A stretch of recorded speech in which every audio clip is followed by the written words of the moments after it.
All right, guys, and welcome back to class. Today, we are going to be starting a new module. So we are done with the crossover. We are moving on to a new book, and that new book is All Quiet on the Western Front. So for those of you who are at home, you should have already come to pick up this book, but if you have not, please have your parents call the school and schedule a time for you to come and pick up your materials. With that said, today's lesson is you will know the effects of war. You will also understand how conflict and tensions arose in World War I. And you will also be able to write how war affected different groups of people. So let's go ahead and get started. So I want us to look at two quotes. The first quote says, over 10 months in 1916, the two armies at Verdun suffered over 700,000 casualties, including some 300,000 killed. The second quote says, I am young. I am 20 years old, yet I know nothing of life but despair, death, fear, and factitious superficiality, cast over an abyss of sorrow. I see how peoples are set against one another, and in silence unknowingly, foolishly, obediently, innocently slay one another. So let's look at these two quotes a little bit deeper. The second one is the one that I really want to look at.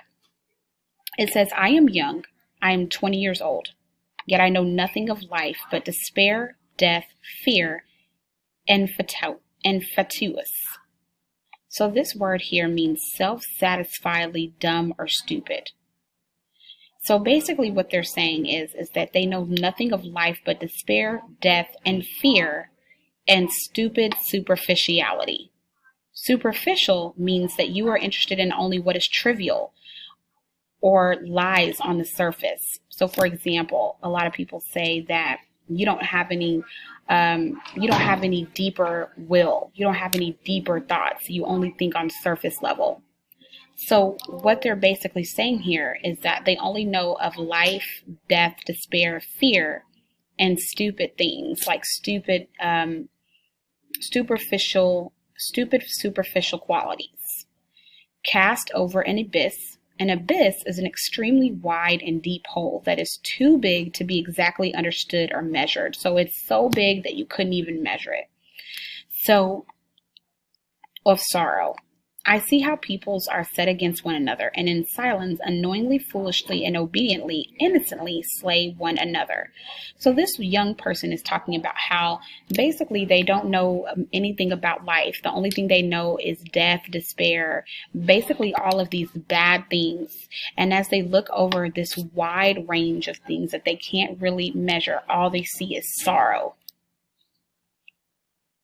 So I want you guys to look at these two quotes. And I want you to write a one-sentence summary explaining what you learned about the war from reading it.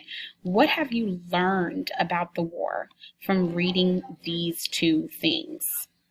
So based off of them saying that there's 700,000 casualties and there were 300,000 killed, what can we say that we know about war? That is an example of how you can answer the first question or this question.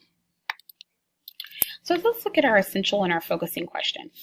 Our essential question for this lesson says, how do literature and art illuminate the effects of World War I? Our focusing question says, why did countries and individuals join World War I?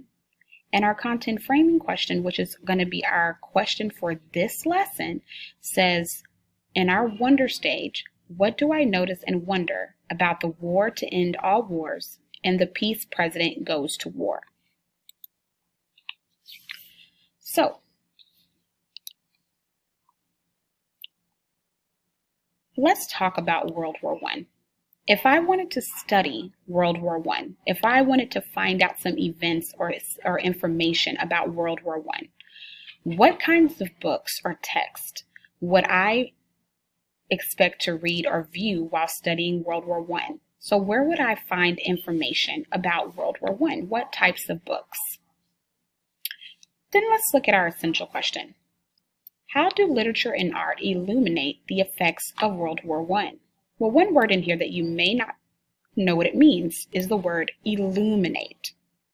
Illuminate means to brighten with light or make light where it was once dark. So it means to light something up, or to make something more straightforward or easier to understand or to explain, or to provide understanding and knowledge. So some synonyms or some words that are similar to the word illuminate is lighten, clarify or illustrate, educate, enlighten, or inform. So let's look at this word deeper. So an example of the word illuminate is, for example, used in a sentence, lights illuminated the stage. So that means it lit up the stage. The teacher's example illuminated the math problem. That means that when the teacher gave you an example, it made you understand it more. That's our third definition. It made it more straightforward or easier to understand or to explain. And the last one says, this book has illuminated many people on the importance of fighting against prejudice. So basically what they're saying here is that this book has provided an understanding or gave knowledge to people on the importance of fighting against prejudice. So,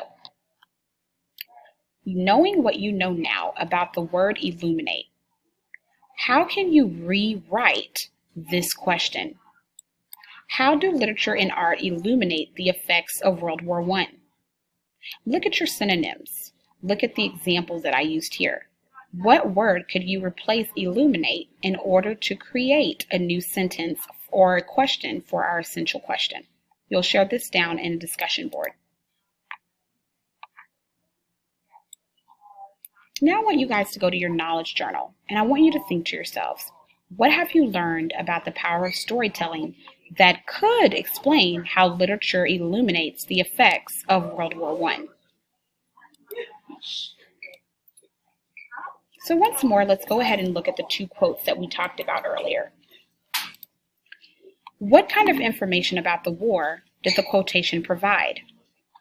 What did you learn about the war from these quotes?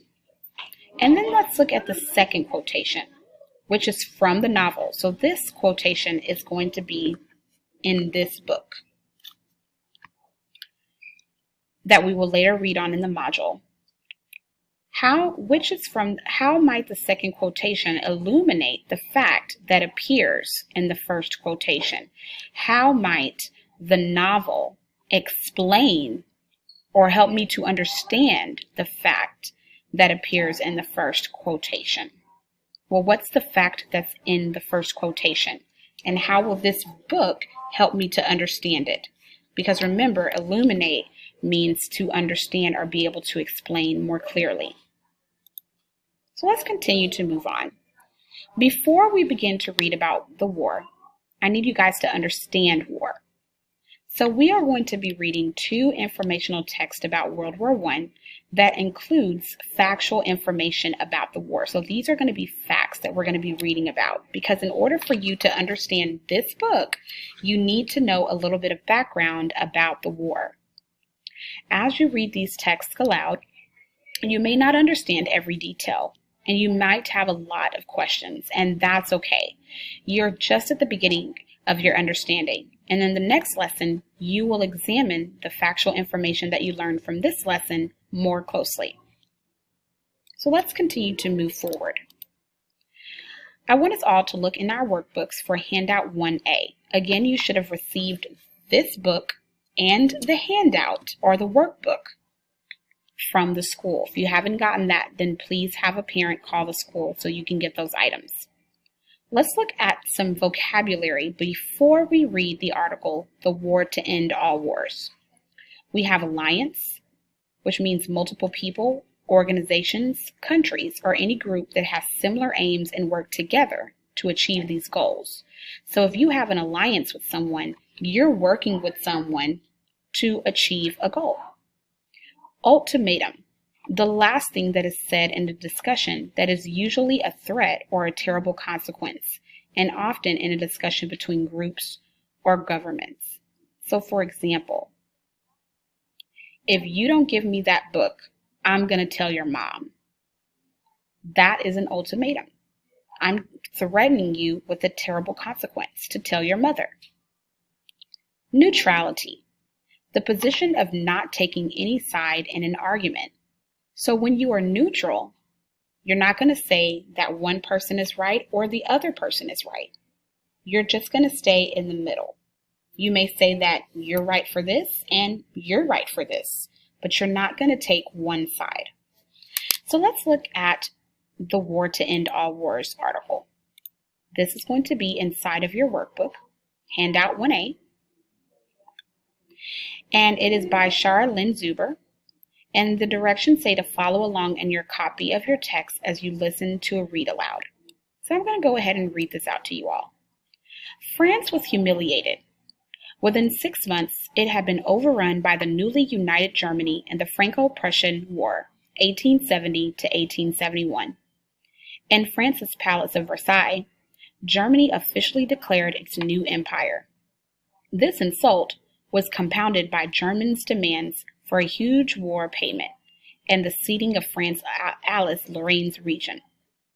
Over the previous 10 years, Otto von Bismarck, Germany's Iron Chancellor, had united the Teutonic Germanic states by picking fights with other nations and using the conflicts to unify his people. In 1882, to keep France isolated, Germany joined with Austria-Hungary, also known as the Dual Monarchy, and Italy in the Triple Alliance. During World War I, however, Italy sided against Germany and Austria-Hungary. By 1907, partially in response to the Triple Alliance, France, Russia, and Great Britain had joined together to form the Triple Entente. These alliances aggravated the already tense situation in Europe by engaging in a competition to see which alliance could accumulate the strongest military force. A particularly troubled region was the Balkans, an area of southeastern Europe ruled by Austro-Hungarian and the Turkish Ottoman empires. There, a group of ethnic minorities called slaves longed for their own national identity and began to agitate against domination by these two powers.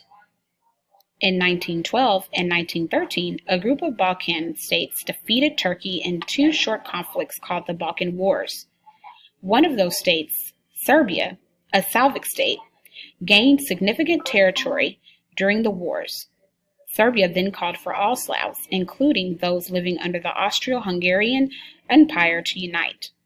On June 28, 1914, Archduke Franz Ferdinand, the heir to the Austro-Hungarian throne, and his wife Sophie were in the Empire Slavic-dominated region of Bosnia. There, Gavrilo Princip, a Serbian nationalist, assassinated them. Austria-Hungarian's harsh ultimatum to Serbia, including the demands to stop anti-Austria propaganda and to dismiss anti-Austrian government officials, was rejected. The empire, with the unconditional backing of Germany, declared war on Serbia on July 28th.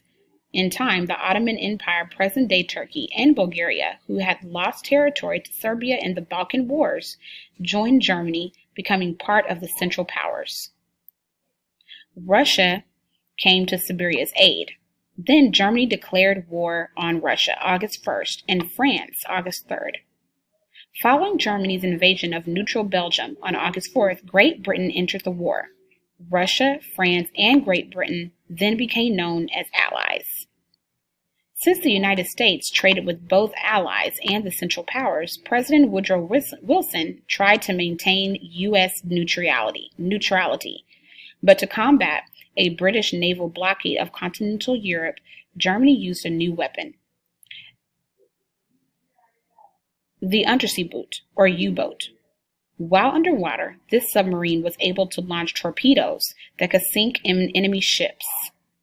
In May 1915, the British cruise ship Lusitania, which was carrying American passengers, was sunk.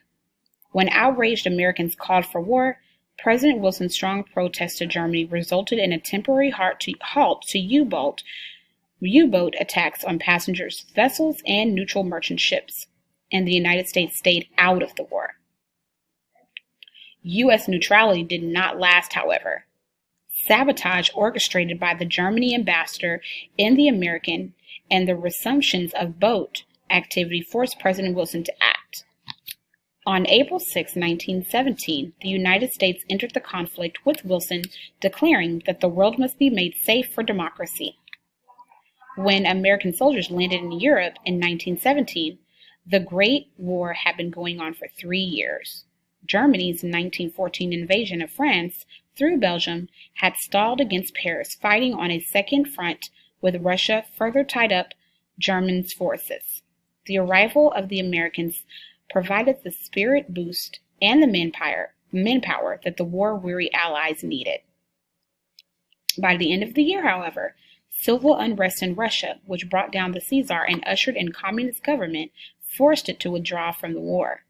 In March 1918, Russia signed the Treaty of Brest-Litovsk with Germany. With no more battles to distract them in the east, the Germans attempted one final assault in the west on March 21st near the Somme River in France. Over the next few months, the Germans kept striking at the Allied line, knowing that if they did not win soon, they eventually would be outnumbered by Allies, bolstered by the influx of American soldiers. In June 1918, American commander John Blackjack Pershing forces entered Belleau Wood, a key position on the road to Paris. For 20 days, U.S. Marines struggled through a yard at a time and succeeded in taking the wood. In July 1918, at the Marne River, the tide of the battle turned and the Allies went on the offensive. By the end of September, the German commander advised his government to ask for peace. Throughout the fall of 1918, the Central Powers surrendered one by one. The German leader, Kaiser Wilhelm II, fled to the homeland on November 10th at 11 a.m. On November 11th, under the armistice signed outside Paris, the guns on the Western Front fell silent. What was optimistically referred to the war to end all wars was over. It was time to negotiate a peace. And then here it has a few words that you may need. So,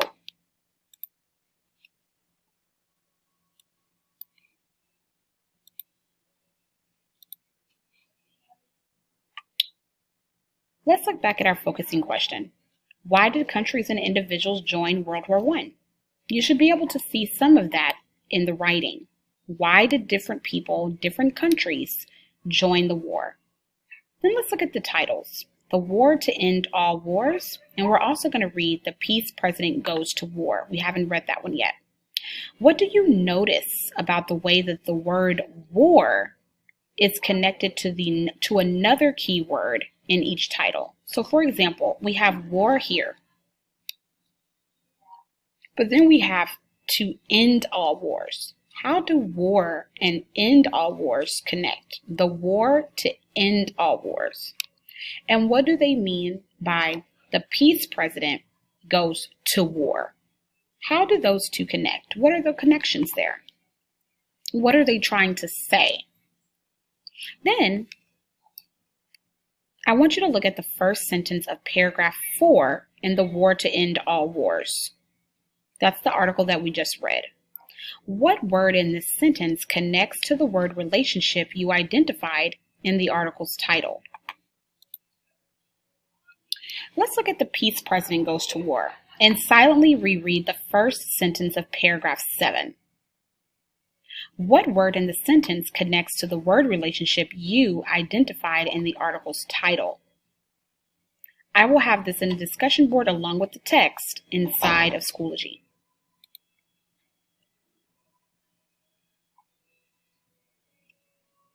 So here we're going to talk about word relationships.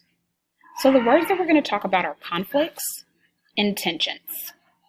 In both of the articles, I want you to identify words or actions that are related to a conflict or a tension. So for example, When I go to the war to end all wars, I'm looking at this first sentence. France was humiliated. Within 6 months, it had been overrun by the newly united Germany in the Franco-Prussian War, 1870 to 1871. So here it says that France was humiliated, which means they were embarrassed. And then within 6 months, it had been overrun by the newly united Germany. So basically they're saying that Germany was taken, or France was taken over by Germany. So to me, if someone tries to come into your land and just take it away from you, there's going to be a conflict. So here, by that sentence, I would write, this is a conflict. And this is showing me that at this moment, as I'm reading, I see that there is a conflict here.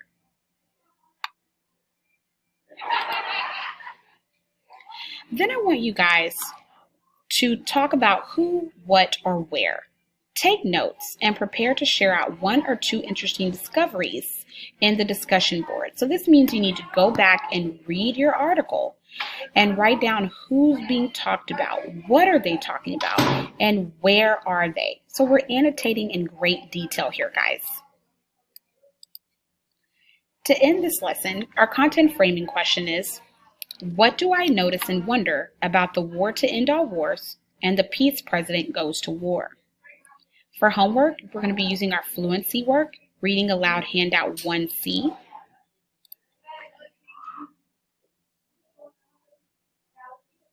So this is handout 1C, and I want you to just read this portion here and fill in your student performance checklist on how you read, accurately reading the passage 3 times, reading with appropriate phrasing and pauses, reading with appropriate expression, and reading articulately and in a good pace and audible volume. You should, for day 1, you should check off the information for what you think you did and have someone listen to you. So that can be either a parent or sibling or something of that nature.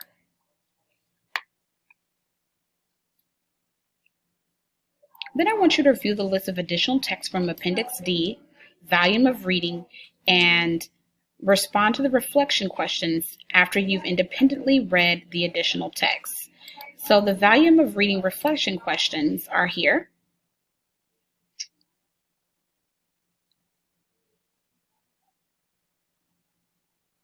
So you will answer these. And you're answering these questions over the 2 articles that you've just read. So let's move on. For our vocabulary deep dive today, we're going to be looking at the words affect and effect. But I want us to give some examples of words that are similar to these. We have further and farther, accept and accept, roll and roll, than and then. I want you guys to define these words and be able to explain how these words are different. Then I want you to ask yourself, why are these words commonly misused? Why do people sometimes misuse these words?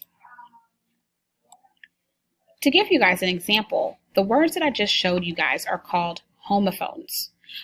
These are words that have identical pronunciations. This means they are pronounced the same way, but they have different meanings and spellings. The prefix homo actually means same or similar. So it means that it's a similar word, or it's the same word, but it has a different meaning. Homophones are often misused or misspelled. One important set of homophones in this module is going to be the words affect and effect. Let's look at our essential question. How do literature and art illuminate the effects of World War I? Then I want you guys to look at this sentence. The violence soldiers witnessed during World War I affected every aspect of their lives. So here are these 2 sentences again, one with effects and one with affect. Looking at these 2 sentences, how can you infer what the difference between effect and effect are. So, affect is a verb, whereas effect is a noun. Now, a mnemonic device or a memory trick is developed to help you remember when to use certain words. So, for example, another phonemic device that we use is fanboys, and it helps us to remember for, and, nor, but, yet, or so. But another one that you guys use in math is please excuse my dear Aunt Sally. And this is the PEMDAS in order to be able to calculate and do formulas. So the word effect is something that is made or launched by something else, a sense of feeling produced in the mind. So it is the result or the consequence of something. An affect is to produce a change or cause to be in a different, some sort of way. So influence or alter. I want us to look at some of these phonemic devices. These are going to be some ways to tell us when we should use affect or affect. So one is VAIN. The acronym stands for verb affect, noun affect. Verb affect, noun affect. I want you guys to now write two words, one correctly using the word affect and the other using affect. All right, guys, that's going to be it for today. I know this was a long lesson, but we are introducing a new module. But I'll see you guys next time. And if you have any questions, again, my office hours are between 11:22 and 12:06. All right.